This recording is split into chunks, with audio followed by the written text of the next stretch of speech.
Ma'asyiral muslimat yang dimuliakan Allah Azza wa Jalla, bisa kita bayangkan, Bu, kalau seandainya seseorang itu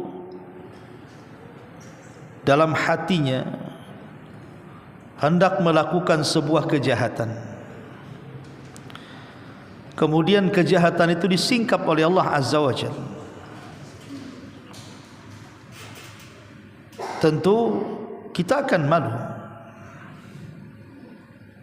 Atau seseorang menanamkan dendam kepada saudaranya, kemudian ketahuan karena Allah singkap.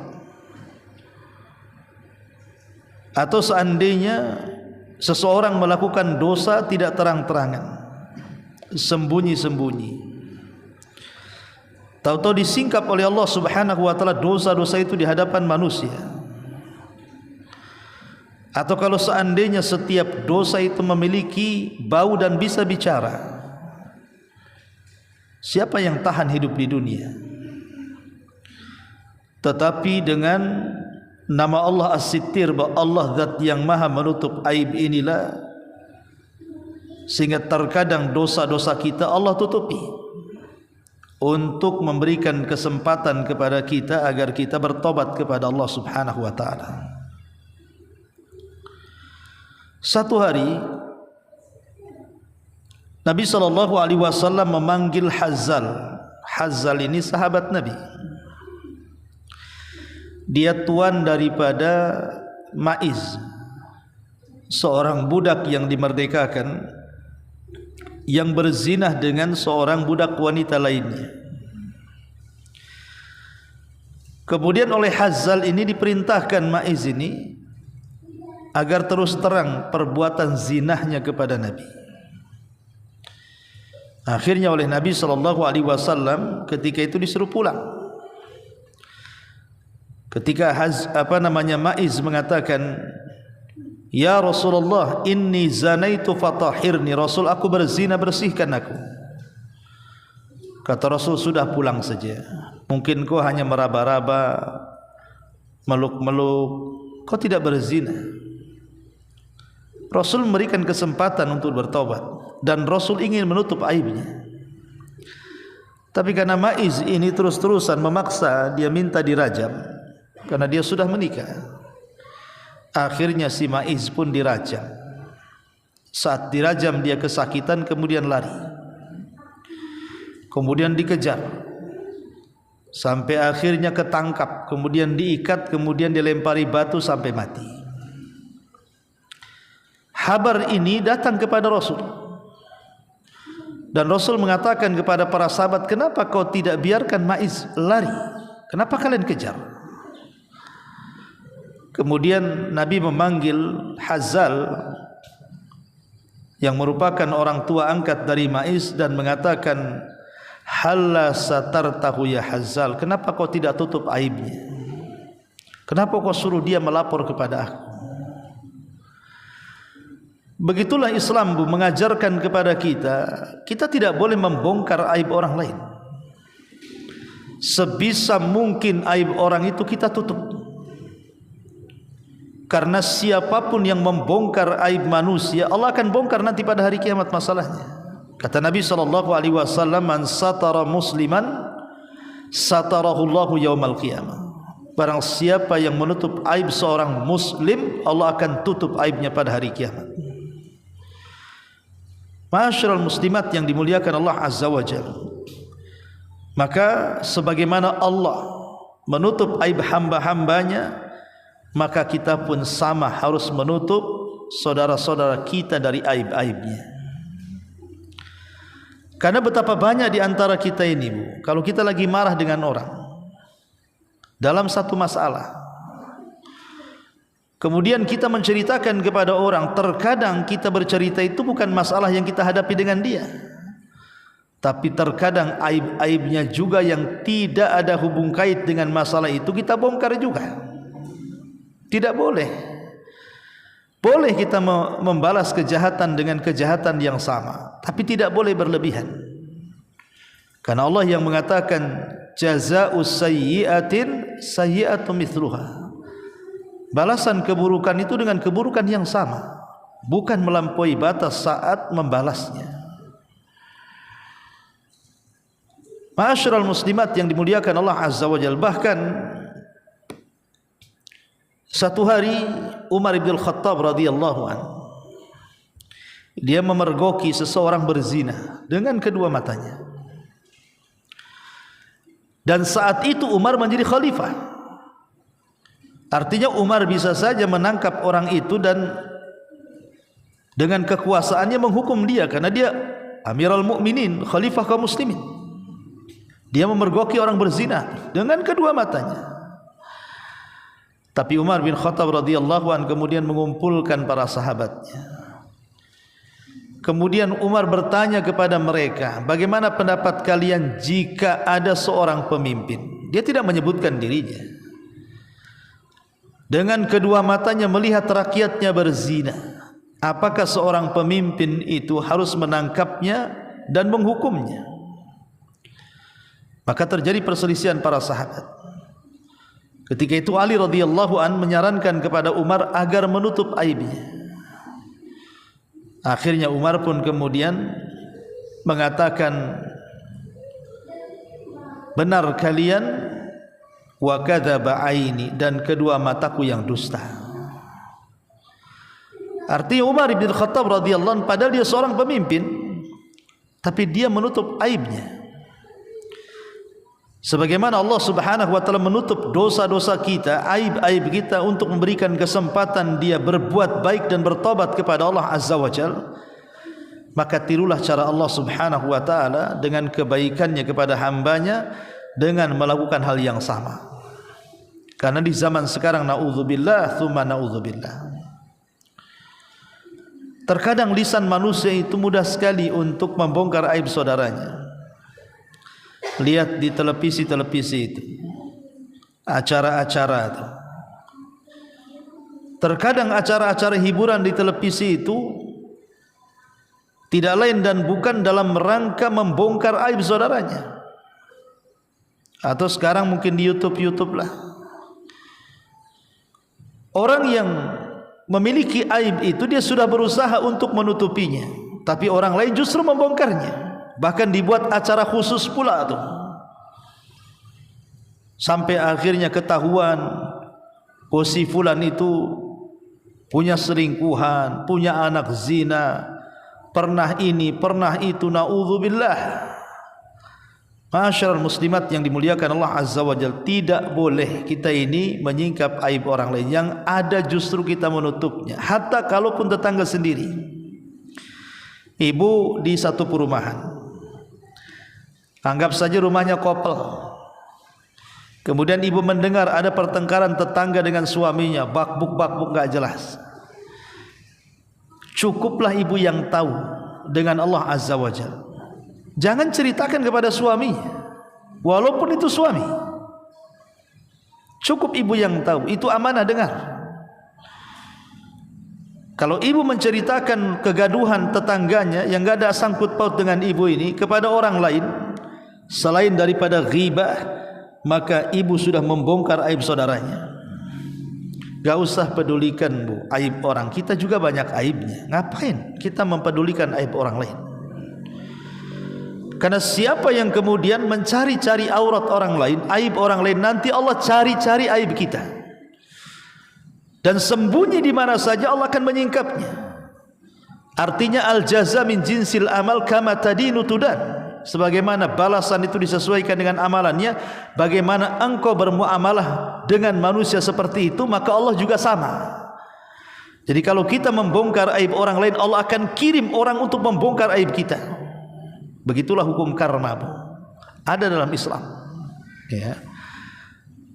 Lah di sana, Bu, kalau seandainya orang itu melakukan dosa, tapi Allah tutup aibnya, karena Allah memberikan kesempatan untuk bertobat, tapi dia juga tidak bertobat di dunia, maka di akhirat aib kita akan dibongkar. Lah inilah pembahasan kita. Ada dosa-dosa yang ketika di dunia boleh jadi Allah tutup aibnya, diberikan kesempatan untuk bertobat tapi tidak bertobat. Ingat, ada hari akhir di mana kita akan disingkap dan jauh lebih malu lagi. dibandingkan disingkap di dunia, karena yang menyaksikan manusia ramai. Manusia yang hidup pertama sampai manusia yang terakhir mati menyaksikannya. Bagaimana tidak malu? Ma'asyiral muslimat yang dimuliakan Allah Azza wa Jalla, dosa-dosa apa itu saja? Saya akan sebutkan 8 dosa. Yang pertama, dosa yang akan disingkap aibnya adalah man tatabba'a aurata muslimin, orang yang mencari-cari aibnya seorang muslim. Orang yang mencari-cari aibnya seorang muslim. Nabi SAW bersabda dalam hadis Abdullah bin Abbas radhiyallahu anhuma, dari Nabi SAW, man satara aurata akhihil muslim satarahu Allahu auratahu yaumal qiyamah, wa man kashafa aurata akhihil muslim kashafallahu auratahu hatta yafdhahahu biha fi baitihi. Barang siapa yang menutup auratnya, aibnya saudaranya muslim, maka Allah akan tutup aibnya kelak pada hari kiamat. Tapi barang siapa yang menyingkap aib saudaranya, seorang muslim, maka Allah akan singkap aibnya walaupun dia bersembunyi dalam rumahnya. Subhanallah. Ini yang pertama. Jangan coba-coba tatabbu, mencari-cari, mengorek-korek, mencari informasi soal keburukan saudaranya. Karena sering terjadi di masyarakat ini, Bu, namanya tajassus. Tajassus itu mencari-cari keburukan orang lain. Sangat dilarang, Bu. Yang ada justru kita harus menutup aibnya. Nabi Isa alaihi salam memergoki orang yang mencuri, dikejar sama Isa, kemudian ketangkap orang yang mencuri ini. Kemudian ketika ditangkap, Isa bertanya kepada orang ini, kau mencuri ya? Dia mengatakan wallahi tidak mencuri, karena dia sudah bersumpah. Akhirnya apa kata Isa? Shadaqta wa kadzaba aini, kau benar mataku yang tersilap, katanya. Padahal jelas-jelas melihat. Isa malah mengatakan kau benar mataku yang kesilap, katanya. Mataku yang dusta. Tetapi kita lihat hari ini, kalau ada saudara kita bermaksiat kepada Allah Azza wa Jalla, justru diceritakan tuh. Sini-sini. Tahu berita terupdate enggak tentang si fulan? Apa itu, Ini begini begitu. Nah, aku lihat dia di sini di situ. Ya. Sedang bermaksiat. Naudzubillah. Tidak boleh. Pamannya ibu sedang jalan-jalan sama suami dengan cari kuliner lah malam-malam, pamannya kan. Anggaplah ke Nagoya sana. Lewatlah di jalannya mungkin pinggir tempat hiburan. Nampaklah ada tetangga di situ. Dengan pakaiannya yang tidak senonoh gitu kan. Tutup, enggak usah diceritakan. Ibu pulang, enggak usah diceritakan. Jangan ngerumpi dengan tetangga, oh baru tahu si Anu itu rupanya kerjanya gitu, katanya. Enggak boleh, Bu.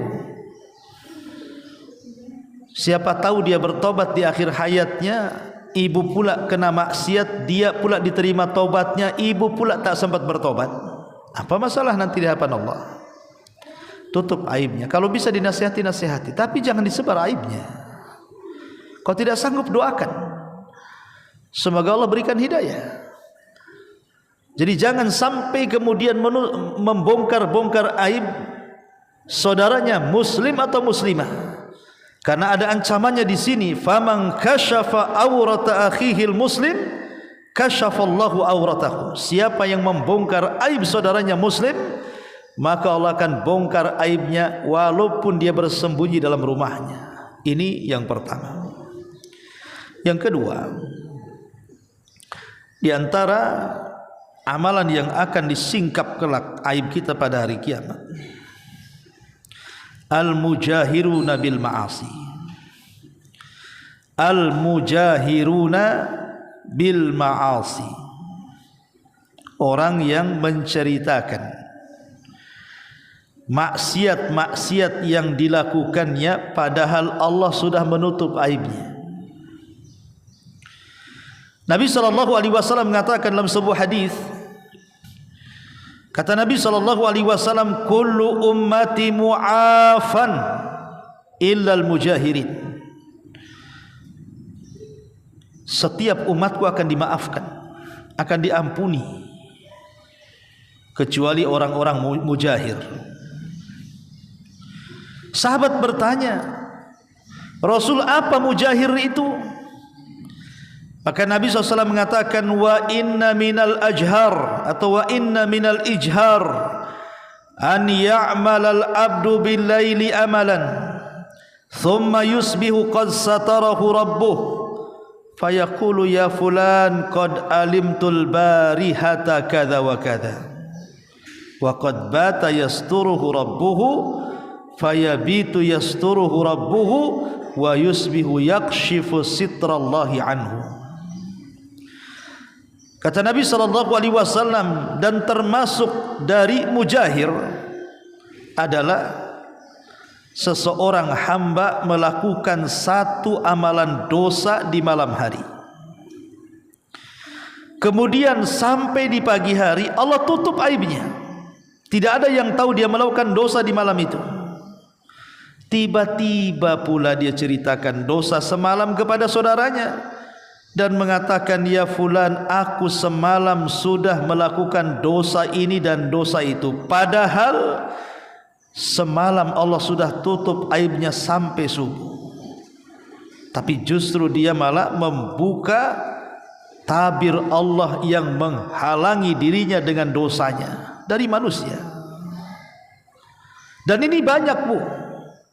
Menceritakan aib sendiri itu banyak, nggak boleh. Kalau seandainya ada orang yang dulunya pernah melakukan kejahatan atau maksiat yang orang tidak tahu, kemudian Allah Subhanahu wa taala tutup aib ibu, akhirnya ibu hijrah. Dengan hijrah itu akhirnya ibu menggunakan pakaian syar'i, mulai ngaji, mulai solat, mulai tobat, mulai berbuat baik, mulai memperbaiki diri. Kalau Allah sudah berikan taufik dan hidayah, jangan coba-coba menceritakan dosa masa lalu.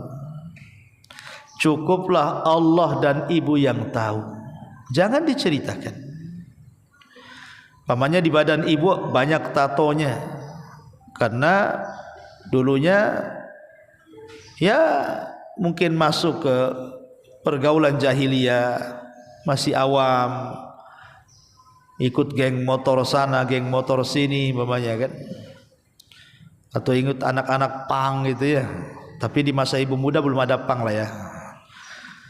Anggaplah kemudian ibu masuk dulunya dalam pergaulan yang enggak jelas, akhirnya penuhlah badan itu dengan tato. Allah takdirkan hidayah menyapa ibu pula. Tobatlah ibu, mulai pakai pakaian syar'i, mulai rok-rok mini itu dibakar ibu, ganti pula pakaian yang panjang. Tutup, Bu, jangan ada yang tahu. Tutup. Cukup ibu dengan suami saja, karena dengan suami kan tak mungkin pakai baju terus, bukan itu. Cukup ibu dengan suami kalau yang punya suami. Kalau tidak punya, cukup ibu sendiri yang tahu. Tutup, ya. Pakai pakaian yang tertutup. Jadi kalau kenalan dengan orang itu, orang tahu ibu orang baik. Tapi kalau ibu ceritakan kepada orang, apalagi menceritakannya dengan bangga gitu ya, oh saya ini belum tahu saja, aku pun pernah juga tuh kayak gitu tuh. Kayak gitu apanya? Kayak gitulah pokoknya. Kayak anti juga kan itu. Saya juga pernah kelayapan malam-malam tuh dulu tuh. Jadi wanita remang-remang nggak jelas kan itu kan. Umpamanya nggak usah, Bu. Allah sudah tutup aibnya, cukup ibu yang tahu dengan Allah. Nggak usah diceritakan. Kalau sudah baik nggak usah diceritakan. supaya orang-orang itu ketika kenalan dengan ibu taunya ibu orang baik, akhirnya ibu didoakan orang lain, apalagi tambah baik lagi, tambah banyak lagi doanya orang lain itu. Tapi kalau seandainya ibu ceritakan dosanya, dikhawatirkan yang tadinya pandangan manusia positif dengan ibu jadi negatif akhirnya. Pakaian aja bagus-bagus, isinya tato semua tuh katanya. Jangan, nanti kan pandangan orang jadi negatif, Bu. Tapi kalau orang nggak tahu kan positif semua pandangan orang itu. Maka ini dosa yang kedua, jangan suka menceritakan aib sendiri. Walaupun sama suaminya, walaupun sama orang terdekatnya, tidak boleh. Karena dulu ada satu cerita, Bu. Ada seorang wanita ini dulunya mantan wanita malam, kemudian tobat, kemudian mendapatkan laki-laki soleh, kemudian menikah. Wanita ini merasa bersalah gitu. Dia harus menceritakan masa lalunya. Setiap hari dibayang-bayangi dengan masa lalunya. Dia merasa bersalah. Dia ingin menceritakan kepada suaminya yang soleh, mudah-mudahan suaminya menerima dirinya, dan dia yakin akan memaafkannya karena suaminya orang baik. Akhirnya setelah istikharah dia ceritakan, oh saya ini mantan itu, banyak mantan ya. Marah suaminya, langsung diceraikan hari itu juga. Terkadang niat baik tidak mesti dapat sambutan positif, terkadang bisa jadi negatif. Kenapa Islam itu melarang tidak boleh menceritakan aib? Inilah jadinya. Niatnya baik, akhirnya endingnya tak baik jadinya. Makanya Islam itu ketika melarang sesuatu ada masalah di dalamnya, jangan ceritakan. Cukup ibu dengan Allah saja yang tahu. Karena setiap kita ini punya aib. Ibu, saya, siapapun punya aib. Ibu kalau tahu aib saya nggak mungkin juga ngaji di sini. Ngapain ngaji sama Bu Meroh katanya. Saya pun tidak mau juga duduk sama ibu kan begitu. Kalau masing-masing orang itu tersingkap aibnya masing-masing. Tapi alhamdulillah Allah itu sitir, zat yang maha menutup aib. Ibu tidak tahu aib saya, saya cuma tak tahu aib ibu kan gitu. Allah tutup masing-masing, jadi saling menghormati dan menghargai. Masyarul muslimat yang dimuliakan Allah Azza wa Jalla, lah orang-orang yang menceritakan aibnya sendiri kelak pada hari kiamat, maka Allah akan bongkar tuh aibnya di hadapan manusia yang ramai. Ini yang kedua. Yang ketiga, di antara dosa yang akan disingkap aibnya adalah muraun. Orang yang dalam amal soleh itu pengen dipuji manusia, pengen dielu-elukan manusia. Disebutkan dalam sebuah hadis dari Nabi SAW bahwa kelak pada hari kiamat ada orang-orang yang zahirnya mati syahid, zahirnya ahli sedekah, zahirnya ahli Quran. 3 manusia dihadapkan di hadapan Allah ini, disaksikan orang ramai. Kemudian Allah ditanya kepada orang yang mati syahid dengan menggambarkan amalan dia di dunia. Kata Allah, betul itu kamu yang berjihad? Oh iya ya Rabb, itu saya ya Rabb. Allah mengatakan, kau sedang apa di situ? Dia mengatakan, qataltu fika hatta ustushhidu. Aku berperang di sana ya Rabb sampai aku mati syahid di peperangan itu. Apa kata Allah? Kadzabta, dusta kamu. Engkau berperang di situ kan supaya manusia menganggap engkau ini pahlawan. Dan semua orang tahu. Ya. Maka Allah Subhanahu wa taala mengatakan kepada para malaikat, seret orang ini masukkan ke neraka. Yang satu mengatakan orang ahli sedekah dipanggil, digambarkan bagaimana saat dia bersedekah di dunia. Allah katakan, betul itu kamu? Oh iya itu saya ya Rabb. Itu yang nyumbang masjid saya, yang nyumbang panti asuhan saya, yang menyumbang panti asuhan anak yatim saya, yang ini itu semua disebutkan sama dia. Kata Allah, ngapain di situ? Oh, tasaddaqtu fik, aku bersedekah untukmu ya Rabb. Allah mengatakan, kadzabta, dusta engkau. Engkau ini bersedekah supaya orang mengatakan engkau ini dermawan, bukan ikhlas. Maka Allah katakan kepada para malaikat, seret orang ini, masukkan ke neraka.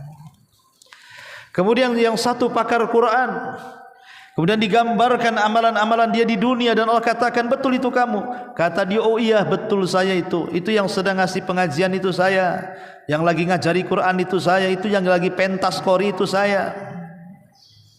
Kata Allah, ngapain kau di situ? Dia mengatakan, qara'tu fikal Quran, aku baca Quran untukmu loh ya Rabb. Maka Allah mengatakan, kadzabta, dusta, engkau membaca Quran itu supaya manusia mengatakan kau qori. Maka kemudian Allah mengatakan kepada para malaikat, seret orang ini, masukkan ke dalam jahannam. Lihat, orang-orang yang muraun, orang-orang yang ketika di dunia amalannya ingin dilihat manusia, Allah akan bongkar. Walaupun di dunia tidak ada yang tahu, seolah-olah ibu ikhlas. Karena kan namanya riya itu kan penyakit hati itu. Hanya ibu saja yang tahu amalan ibu itu apakah lillah atau bukan karena Allah kan. Tapi nanti pada hari kiamat akan ketahuan semuanya, dan akan dibongkar bahwa amalan itu bukan untuk Allah, tapi untuk manusia. Maka hati-hati, ikhlaskan dalam beramal saleh. Ini yang ketiga. Kemudian yang keempat, al-mutakabbirun, orang-orang sombong. Nabi SAW bersabda dalam hadis Abdullah ibn Umar, dia mengatakan, aku mendengar Nabi SAW bersabda dan dia berada di atas mimbar. Kemudian dia mengatakan, ya'khudul jabbar samawati wal aradihi biyadi. Satu hari Allah akan menggenggam 7 lapis langit dan 7 lapis bumi di tangannya. Kemudian Allah Subhanahu wa taala akan katakan, anal jabbar, ainal jabbarun, sayalah zat yang maha sombong. Mana orang-orang yang congkak di dunia itu? Ainal mutakabbirun, di mana orang-orang yang sombong itu? Jadi Allah Subhanahu wa taala lah yang berhak sombong. Kita ini tidak berhak sombong. Sombong itu adalah ridanya Allah, selendangnya Allah. Kita ini tidak berhak sombong. Karena sombong itu salah satu nama Allah, Al-Jalal, yang agung. Kita tidak boleh menirunya. Kita harus meniru kebalikannya. Kalau Allah sombong, kita tawadu. Karena siapapun yang menyombongkan diri di dunia, Allah akan jatuhkan dia di hadapannya. Siapapun yang rendah diri di dunia, Allah angkat derajat dia di hadapannya. Man tawadha'a lillah rafa'ahu Allah. Siapa yang tawadu karena Allah, Allah angkat derajatnya. Tapi siapa yang sombong, maka Allah Subhanahu wa taala akan hinakan derajatnya. Dan orang-orang yang sombong nanti pada hari kiamat itu akan ditampakkan tuh, akan dihinakan. Kata Nabi SAW ketika menggambarkan orang-orang yang sombong itu, yuhsyarul mutakabbiruna yaumal qiyamati amsaladzar. Nanti pada hari kiamat orang-orang yang sombong itu akan dikumpulkan seperti seekor semut kecil. Fi suratir rijal, dalam bentuk manusia. Yaghsyahumudzul, di mana diliputi kehinaan kepada mereka, min kulli makan, dari semua tempat. Fayusaquna ila sijni fi jahannam, mereka pun digiring ke penjara dalam jahannam. Yusamma bulas, penjara itu namanya bulas. Ta'luhum nar, di mana atasnya penuh dengan api. Yusqauna min usarati ahli nar, dan minumannya adalah nanah dan darah penduduk neraka. Naudzubillah. Lihat bagaimana orang-orang yang sombong di dunia merasa besar, Allah kecilkan nanti pada hari kiamat itu seperti seekor semut dalam bentuk badan manusia, terseok-seok karena takut diinjak orang-orang besar. Naudzubillah. Sekarang lihat namanya sombong itu, naudzubillah ya, Kita saksikan di media-media itu orang-orang yang sombong itu. Sombong dengan kekayaan. Tahu enggak aku rumahnya banyak loh. Rumahku ada 10, satu di sini, satu di situ, satu di sini, satu di sini, disebutkan tuh. Siapa kamu ini katanya? Sombong. Ya, karena ada orang-orang sombong membanggakan kekayaannya, membanggakan pangkatnya, jabatannya, kepemimpinannya, nenek moyangnya, turunannya lah, bahkan nasabnya pula sombong dia dengan nasabnya. Tahu enggak, dalam badanku ini mengalir darah Rasul. Emang kamu apa? Oh, mantap sombongnya. Tingkat tinggi sombongnya.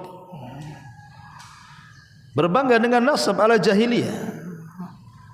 Berbangga dengan pangkat, belum tahu siapa aku dia katanya. Emang kalau tahu kenapa? Malik ibn Dinar, seorang ulama salaf. Malik ibn Dinar. Satu hari di depannya ada seorang panglima Basrah lewat dengan membusungkan dada. Lewat dengan membusungkan dada. Jadi Malik ibn Dinar ini nasihatilah ini seorang panglima perang ini dan mengatakan, jangan kau jalan seperti itu, karena jalan seperti itu jalannya penduduk neraka. Dinasihati panglima perang ini. Mungkin bergaya dia karena dia merasa panglima dan dia seorang gubernur Basrah. Jadi Malik ini seorang ulama, Malik ibn Dinar ini jalan pula dengan membusungkan dadanya di hadapan dia. Ditegurlah sama ulama ini, jangan jalan kayak gitu, itu jalan penduduk neraka. Apa kata si wali Basrah ini? Ala ta'rifuni? Enak aja kau ngomong, kau enggak tahu siapa aku ya katanya. Kata Malik ibn Dinar, bal a'rifuka haqqal ma'rifah. Bahkan aku tahu, lebih tahu daripada dirimu sendiri katanya. Kemudian kata wali Basrah, panglima perang ini mengatakan, iya kalau begitu siapa aku kalau kau mengetahui aku ini? Maka dia mengatakan, engkau ini manusia yang keluar dari 2 lubang najis, dan sekarang di perutmu pun penuh dengan najis. Dan kalau kau mati jadi bangkai, tidak ada manusia yang akan dekat-dekat denganmu. Kau ini bukan siapa-siapa katanya. Subhanallah, ini kan kalimat yang dalam ini. Kau ini manusia yang keluar dari 2 lubang najis. Kau berjalan dalam perutmu juga penuh dengan najis. Dan kalau kau mati kau jadi bangkai. Kau akan sombongkan di hadapan Allah. La haula wala quwata illa billah. Akhirnya dia sadar, maka hendaklah jangan sombong. Yang namanya langit, di atas masih ada langit. Di langit itu pun masih ada langit lagi, berlapis langit-langit itu. Kenapa apa yang harus sombongkan? Ya. Ini yang keempat. Yang kelima, al-munafikun. Orang-orang munafik. Orang-orang munafik di dunia yang mereka menampakkan keislaman dan menyembunyikan kekufuran, maka mereka akan dibongkar aibnya oleh Allah Azza wa Jalla pada hari kiamat. Orang-orang munafik, dzu wajhaini, pemilik 2 wajah. Kemudian juga yang nomor 6, al-ghudur, berkhianat. Para pengkhianat.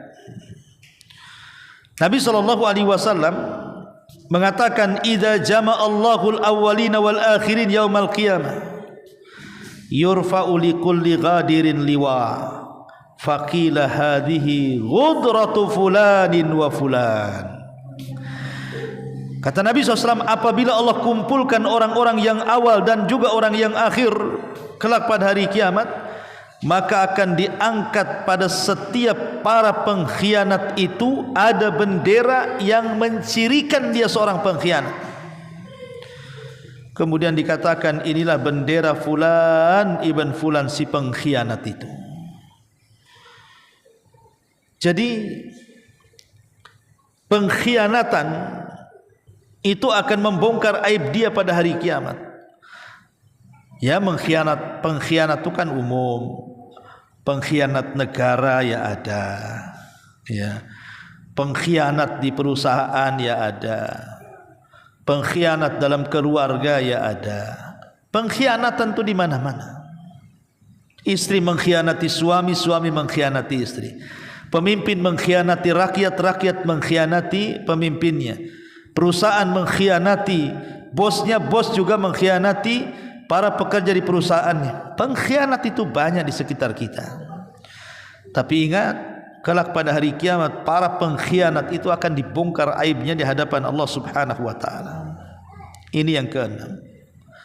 Yang ketujuh, al-ghulul. Ghulul itu artinya mengambil hak, atau dengan bahasa lain korupsi lah kan gitu. Mengambil harta yang belum dibagi, mengambil harta yang bukan haknya. Nabi Allah Subhanahu wa taala berfirman dalam surah Al-Imran ayat 161. Wa ma kana lin-nabi an yaghul wa man yaghlul ya'ti bima ghalla yaumal qiyamah thumma tuwaffa kullu nafsin ma kasabat wa hum la yudhlamun. Tidak layak seorang nabi menyelewengkan harta rampasan perang. Siapa yang menyelewengkan harta rampasan perang, niscaya pada hari kiamat dia akan datang membawa apa yang diselewengkannya itu. Kemudian setiap orang akan diberi balasan secara sempurna sesuai apa yang mereka lakukan, dan mereka tidak akan dizalimi sama sekali. Lihat, harta yang diambil nanti pada hari kiamat, harta itu akan datang untuk membalasnya. Seperti orang-orang yang berkhianat, dia tidak mau bayar zakat, maka harta-harta itu akan dibentuk oleh Allah. Umpamanya dia punya kambing, punya sapi, punya unta. Pas waktunya zakat tak mau dikeluarkan zakatnya. Nanti unta, sapi, kambing pada hari kiamat akan dibesarkan, kemudian akan menginjak-injak kita dan menandu-nandu kita. Karena kita tidak pernah membayar zakatnya, kita berkhianat dengan harta kita. Ataupun orang-orang yang punya emas banyak tidak dizakatkan, emasnya akan dilelehkan dan akan disetrikakan di punggung dan pundak dia sampai dia menjerit-jerit, sampai terkelupas semua kulitnya, menyasar ke dagingnya, dan dia pun merasa kepanasan yang luar biasa. Jadi orang-orang yang kemudian menyelewengkan, mengambil harta yang bukan haknya, dan sekarang ma'ruf ya, yang namanya korupsi di negeri ini luar biasa. Artinya sudah banyak kejujuran itu tercabut di semua kalangan dan lini kehidupan. Dan sekarang memang kejujuran itu luar biasa kan Bu. Kenapa coba di negeri kita itu sampai ada badan-badan pengoreksi keuangan itu? Ada BPK, ada KPK, ada audit keuangan lain-lain, macam-macam lah itu badan-badan itu. Menunjukkan ketika dibentuk badan-badan seperti itu, artinya krisis kejujuran sudah nggak ada tuh. Kejujuran sudah hilang, krisis sekarang ini. Makanya dibentuk badan-badan seperti itu tuh. Buat apa dibentuk badan itu kalau memang orangnya jujur-jujur? Berarti ya tadi, karena sudah mulai ghulul, ya, mengambil hak yang bukan haknya. Ini pada hari kiamat nanti akan dibongkar aibnya di hadapan Allah Subhanahu wa taala. Kemudian yang terakhir, man angkara waladahu. Man angkara waladahu. Siapa yang mengingkari keturunannya. Orang yang mengingkari keturunannya. Nabi SAW mengatakan, manin tafa min waladihi liyafdhahu fid dunya fadhahahu Allahu yaumal qiyamah ala ru'usil ashhad qisasun biqisasin, kata Rasul. Kata Nabi SAW, barang siapa yang menafikan dari anaknya untuk mempermalukan dia di dunia, maka Allah akan bongkar aibnya pada hari kiamat di depan manusia banyak sebagai qisas, balas qisas. Di dunia tidak mengakui keturunannya, maka di akhirat akan dibongkar. Maka jangan sampai kemudian kita mengingkari kalau itu anak kita, kita katakan anak kita. Itu orang tua kita, kita katakan itu orang tua kita. Kadang zaman dulu kan ada kisah-kisah kan Bu, mungkin anaknya ngerantau ke Batam, toto sukses, jadi orang kaya, orang tuanya masih di desa, masih miskin. Kemudian dicari orang tuanya sampai ke Batam, kata anak, itu bukan orang tua saya katanya. Malu. Zaman dulu kan gitu ya. Zaman sekarang nggak tahu ya, nggak lebih parah lagi. Atau tidak mengakui anaknya. Ibunya cantik putih, sekali yang keluar hitam anaknya itu. Udah hitam cacat pula. Tak diakui anaknya, itu bukan anak saya. Masa saya kayak gini, anak saya kayak gitu katanya. Nggak boleh ya. Karena ini bagaimanapun yang namanya anak itu hadiah terbaik dari Allah. Terkadang anak yang cacat bagi orang tuanya itu membawa pahala dia sepanjang masanya, karena dia harus sabar merawat anaknya. Nanti pada hari kiamat anaknya akan sehat, anaknya akan cantik, anaknya akan tampan. Di dunia saja memang seperti itu. Terkadang Allah pilihkan kehidupan dia seperti itu untuk kebaikan dia. Berapalah lama orang tinggal di dunia itu merawat anak yang seperti itu, dengan kehidupan akhirat yang panjang dan abadi dan selama-lamanya. Boleh jadi itu sebuah hikmah dari Allah, supaya Allah angkat derajatnya, diberikan keturunan terkadang cacat ataupun tidak sesuai dengan selera orang tuanya. Itu ujian. Anak itu kan bisa jadi ujian, bisa jadi musuh, bisa jadi kebanggaan, atau boleh jadi mungkin kesenangan dunia akhirat. Kita tidak tahu anak kita ini masuk ke yang mana. Tapi yang jelas bahwa bersyukurlah kepada Allah kalau masih diberikan keturunan. Boleh jadi dengan sebab itulah tangga menuju surga Allah Subhanahu wa taala. Wallahu a'lam bishawab. Ini yang bisa saya sampaikan sebelum saya tutup. Silakan kalau ada yang mau bertanya.